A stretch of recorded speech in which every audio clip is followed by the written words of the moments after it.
So if you clicked on this video, I imagine you've thought about what it would be like to strap into a fighter jet and rip across the skies, pulling G's and flying faster than the speed of sound. If you're anything like me, maybe you saw the movie Top Gun or went to an air show as a kid and said, yep, that looks incredible. However, it's one thing to say that's what I want to do and another to know how to actually get there. Well, today I'm going to answer that question because this is how you can become an Air Force pilot. What's up everyone, my name is Sam Eckholm and I am currently an officer serving active duty in the United States Air Force. Over the past several years, I've received hundreds of questions asking how to become an Air Force pilot, as well as what the best route is to get there. Now to start off, what I will tell you is there are multiple paths you can take, and it can get a bit confusing, so I promise to take it slow and try and break it all down. However, no matter what path you take, there are a few basic requirements that you must meet in order to be accepted into the pilot training program. So let's go ahead and start with those. First off, you must have a college degree. Now this does need to be a 4-year bachelor's degree from an accredited university, or at a minimum, you must have at least 90 credit hours to be eligible. Now with this being said, a question I get all the time is whether or not you need to major in anything specific to be a pilot. And I'm happy to tell you that the answer is no. There is no requirement for what you study, just that you study, meaning you can major in anything from aeronautical engineering to English and fine arts. As long as you have a college degree, you will be good to go. Oh, and one more thing. No, you don't need to be good at math or science to be a pilot. I promise you the Air Force will teach you everything you need to know. Next up, in order to be eligible for pilot training, you must be between the ages of 18 to 33.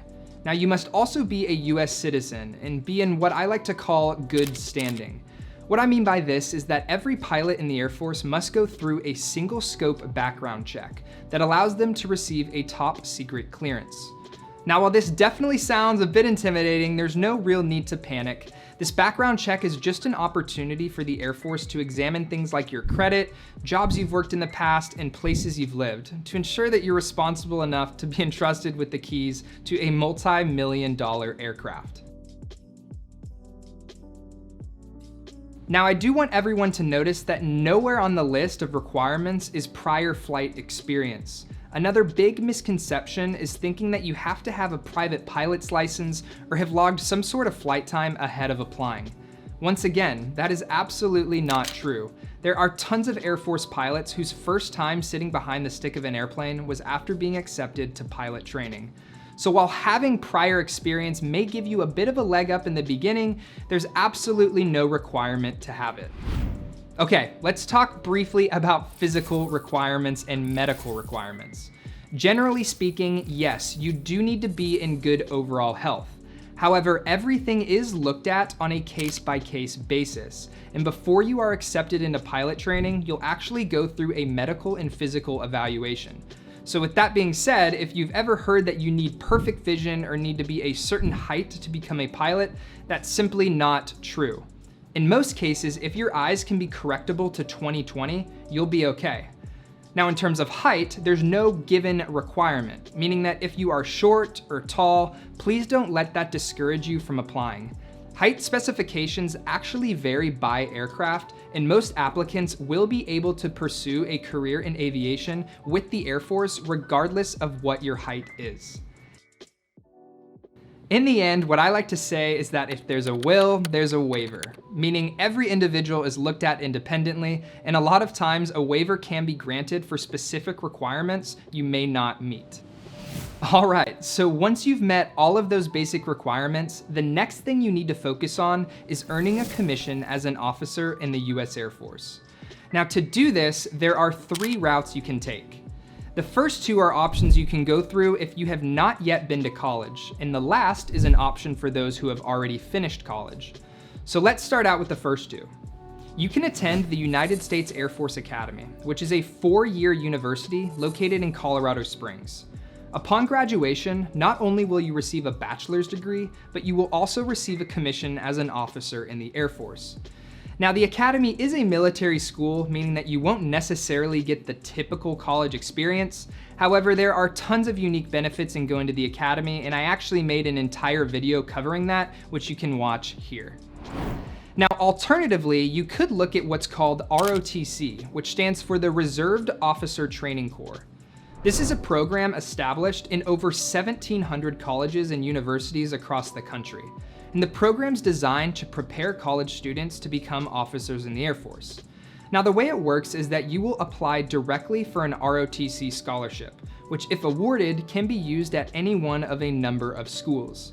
This scholarship will help you pay for your education, and in return, you will be required to attend weekly military classes throughout your 4 years so that when you graduate, you are ready to go to become an officer. This is a great option for those who want to attend a civilian school and maybe want that flexibility to have a more typical college experience than you would get at the Academy. Now, the way it works with both the Academy and ROTC is that once your junior and senior years roll around, you will put in preferences for what Air Force career field you are interested in. If that answer is pilot, assuming you meet all the requirements we talked about earlier, you will then compete for a slot. This decision is merit-based, meaning the Air Force will look at how you performed throughout your 4 years in college, so make sure you are keeping your grades as high as possible because you definitely don't want that to come around to bite you. All right, now what about those people out there who already have a college degree or who might be currently enlisted in the Air Force but are still interested in becoming a pilot? Well, you will need to apply for what's called Officer Training School, or OTS. This 9.5-week program is located at Maxwell Air Force Base near Montgomery, Alabama, and is designed to take you from a civilian to an officer in just over 2 months. Now, the way it works in OTS is that when you submit your application, you will indicate that you are seeking a pilot slot.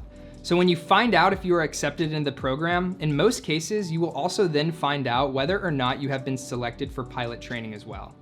Now, I should also note that as part of your OTS application and also before you graduate from the Academy and ROTC, you will be required to take what's called the AFOQT and TBAS. The AFOQT stands for Air Force Officer Qualifying Test, which you can think of as the Air Force's version of the SAT or ACT. Your score on this test will determine which career fields you're eligible for, and for those wanting to be a pilot, there is a pilot and navigator specific section that you will need to score high enough on. Now, the TBAS stands for Test of Basic Aviation Skills. Wait a second, I thought you said we didn't need any prior flight experience. What is this Test of Basic Aviation Skills? Don't worry, the TBAS is not really a knowledge-based test, and in fact is much more aimed at testing your spatial ability as well as your ability to multitask. Now, luckily, there are a lot of resources available online for you to prepare for both the AFOQT and TBAS, so I'll make sure to include a few links below so that you can get started preparing. Okay, that was a lot of information. Let's take a breath, shake it out, regroup, because it's time to get to the exciting stuff. What can you expect throughout pilot training? Well, the first thing that happens once you're selected for pilot training is what's called IFT, or Initial Flight Training. This is about a 40-day program located in Pueblo, Colorado, where you will fly roughly 20 hours in the Diamond Aircraft DA-20. The purpose of IFT is to allow you to learn some basic flight maneuvers so that when it's time for you to report to UPT, or undergraduate pilot training, you are ready to go. After you graduate from IFT, you will then head off to one of 4 pilot training bases: Columbus Air Force Base, Mississippi, Vance Air Force Base, Oklahoma, Laughlin Air Force Base, Texas, or Sheppard Air Force Base, which is also located in Texas. Each base operates very similar in terms of training, with the exception of Sheppard, which hosts student pilots from allied countries and focuses primarily on developing fighter pilots. Regardless, the entire pilot training syllabus will be broken up into 3 separate phases. Phase 1 is the academics portion, where you will spend about 6 weeks in the classroom covering everything from aircraft systems to basic instrument flying. Following academics, you will move to the flight line and start Phase 2, which lasts about 22 weeks. It's during this time that you'll learn to fly the T-6 Texan II, while also learning basic flight maneuvers, aerobatics, basic instrument flying, and basic 2-ship formation flying.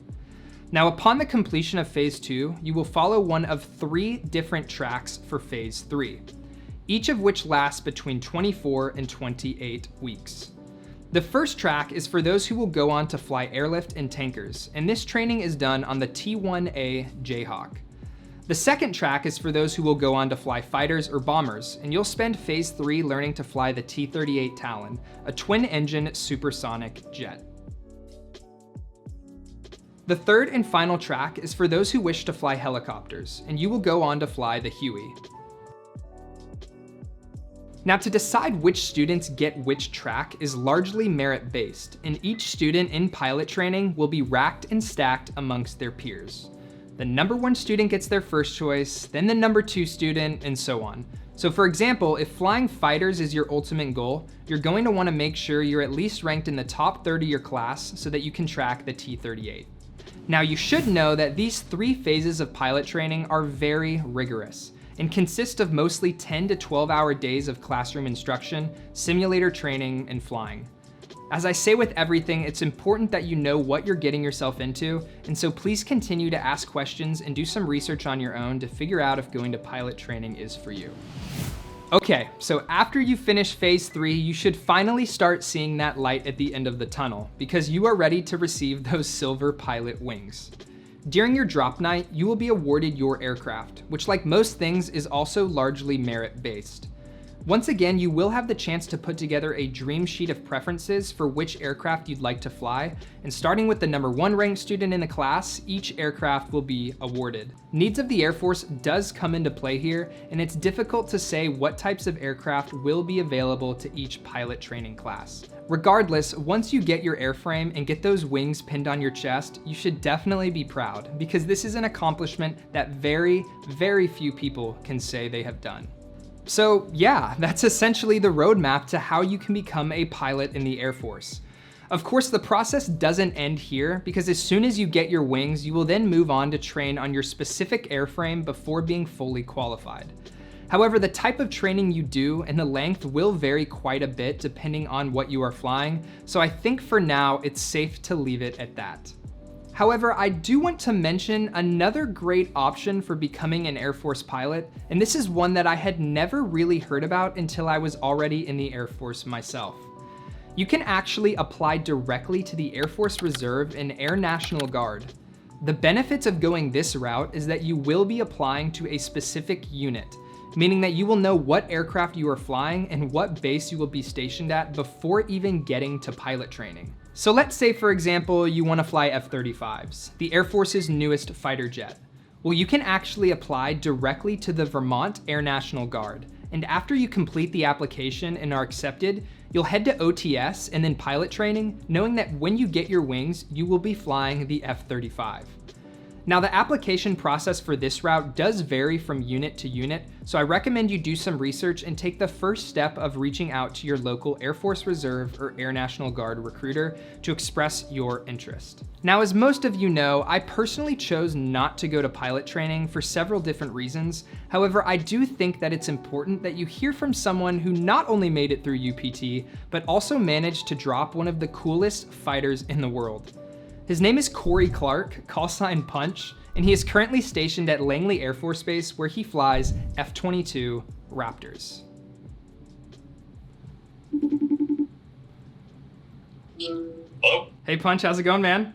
Hey Sam, how are you? Good, so I just finished wrapping up filming a video on how to become a pilot in the Air Force, and I thought it would be cool if people could hear from you, someone who's flying one of the coolest jets out there. So do you have any words of advice or words of wisdom to someone out there who would one day possibly want to follow in your shoes? Yeah, man, absolutely. First big thing is just work as hard as you possibly can. And second thing is obviously love what you do. So as people always say, you won't work a day in your life if you absolutely love what you do. So yeah, two big things, man. Well, that's perfect. Well, I appreciate it. I hope to see you soon, man. Hopefully you're enjoying flying. All right, man. Have fun. All right. Talk to you soon. Yeah. All right. Well, there you have it. I hope this video helped give you somewhat of an idea as to how you can become a pilot in the Air Force. And of course, if you have any questions, please drop them in the comments below. Other than that, you can follow me on my Instagram, where I post about my experiences in the Air Force, traveling the world, and highlighting the dozens of different career fields that are available. I wish you guys all the best, and I look forward to seeing you in the next video.